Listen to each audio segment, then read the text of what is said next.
talk on, or discussion, I would say, how VR can add an important dimension to visualize hidden structures.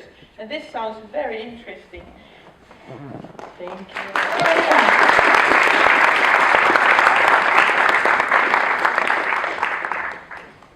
Hi everyone, I'm Sarah Wallstam and I'm executive producer at Chen and also project manager for the Swedish Film Institute's initiative Fusion, and that's why we're here today.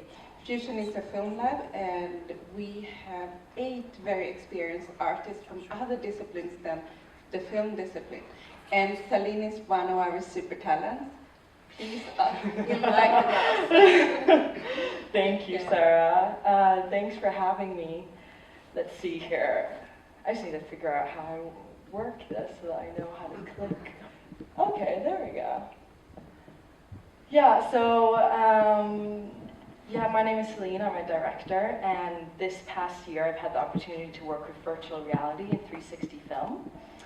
And here is a logo for my my first virtual reality film called Billy. I'll be talking about that a little bit later. But first, we'll be talking about, let's see there we go, how VR adds an important dimension to visualize hidden structures. It's so huge, I'm sorry. I'm just like... So I'm going to try and stick to my notes because we only have 10 minutes to talk. But yeah, let's begin. So in our society, our society is made up of structures. We have structures that are both visible and hidden, and they can be both positive and negative. For example, an increase in growth in the economy due to and strengthening in women's rights would be a positive structure. Meanwhile, a negative structure could be the death of Black people in the USA due to systematic racism. Now, when talking about hidden and visible structures, the difference for me between them is how visible and hidden they are for people or society as a whole. For me, for example, the death of Black people in the USA is very visible. But for someone else who isn't directly connected to it or directly affected by it, it's very hidden.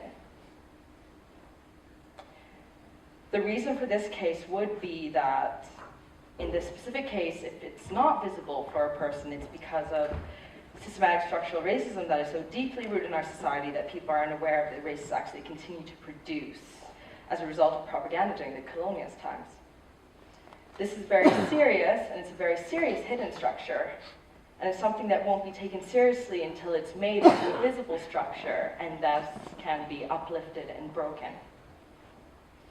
But I think that most of us are aware of this, and that's why we try to make structures visible through manifestations, demonstrations, media, art, film, and the likes, which has actually made it possible for us throughout history to break down hidden structures and negative structures.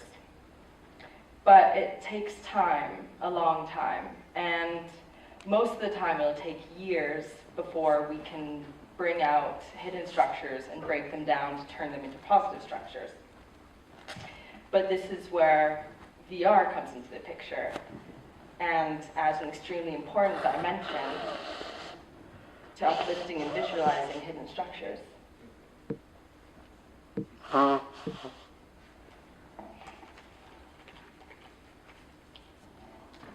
So usually when we do try to visualize hidden structures, our goal is to create empathy among the audience or the oppressing group in order for them to understand us.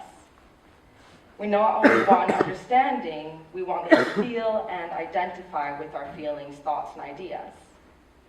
For only then will the opposing group understand the fact that it is a negative structure.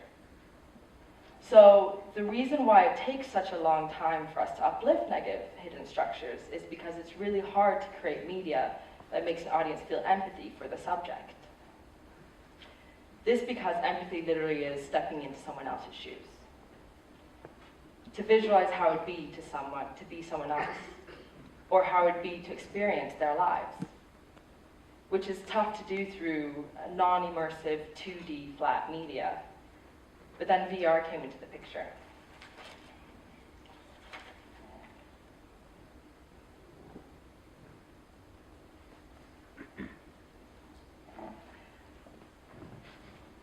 I would say that at the moment, immersive VR is the best empathy machine. It's the only media right now that actually allows its users to become someone else. And because of this trait, it is highly effective in visualizing and uplifting hidden structures.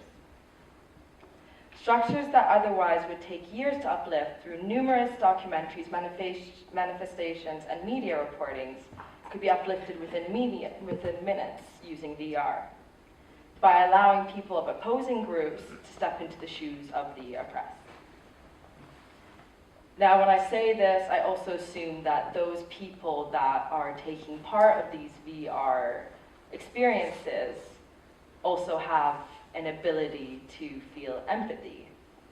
For example, Donald Trump might not be able to understand let's put it this way, sorry. Donald Trump might be an example of a person who might not understand another person's situation within minutes of a VR experience. They might need a little more than that. But that doesn't mean that we shouldn't stop trying, at least. And also, at the moment, because of technology, it's kind of hindering immersiveness for users in VR. And thus, as the more immersive a VR experience will become, the more empathy we'll feel. So at the moment, that might be also a little bit of a hinder for empathy. But with virtual reality, we can finally surround our audiences with the emotional experiences of our subjects, which is an effective tool for creating empathy and visualizing hidden structures. With VR, we can finally, in an effective way, put oppressors into the situation of the oppressed, which will make them, within the course of the VR experience, actually understand the situation of the oppressed, thus uplifting and visualizing hidden structures that then can be worked with. Putting hidden structures in the spotlight so that we can effectively, as a whole group of people, as a society, work on breaking them down.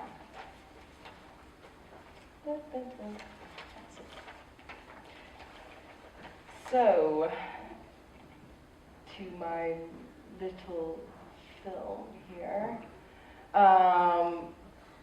we can take an example by film Billy. It's about a non-binary black teenager who, through forced feminization, allows himself to express intimacy in connection to their femininity with a user. So forced feminization is a sort of dominance within BDSM, in which the dominator per se forces normative, feminative gender roles onto others. This is a form of intimacy that a lot of people have a hard time understanding. Why would you take part in such an act? BDSM is looked down upon, and the gender binary of there only existing men and women is still extremely strong. The film is set in the main character's bedroom, which is Billy's safe haven, where they can finally be and do whatever they will feel in peace, away from society's norms.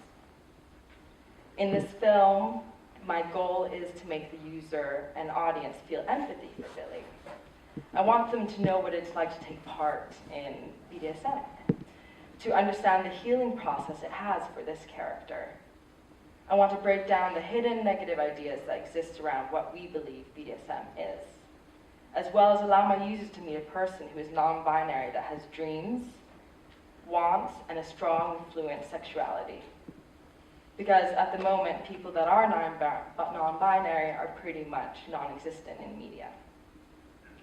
So, through VR, I'm hoping to visualize the hidden structures of oppression against my main character and create understanding for their gender, sexuality, and hopes and dreams of wanting to simply exist and be allowed to exist however they feel they want to exist.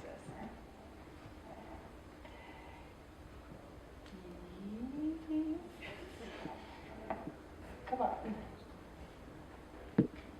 There we go. So that was my little pause.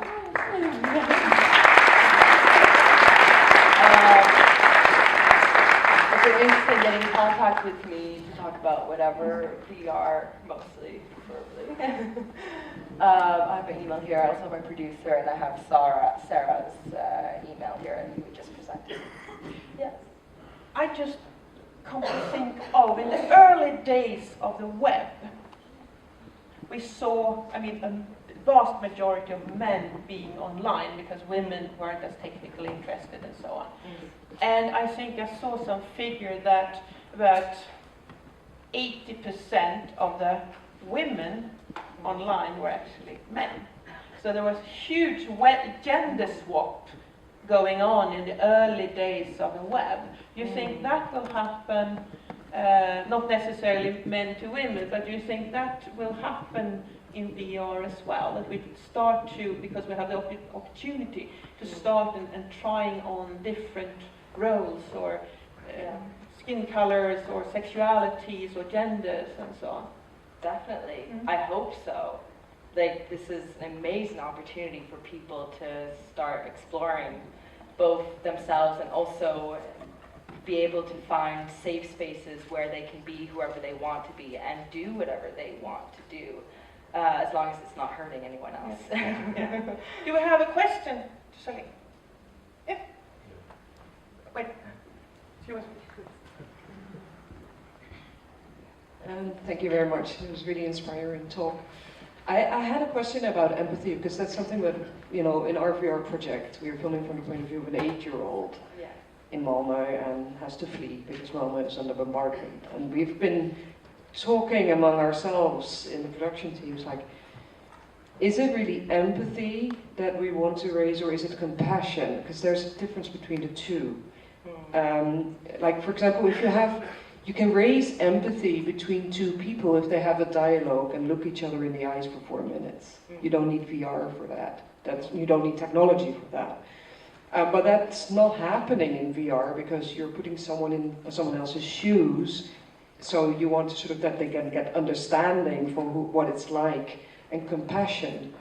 But I do think we have to have a discussion about empathy and what it actually is, because if it's compassion, it's something else, but it can also lead to more understanding. You see what I mean? So, so what's your view on that?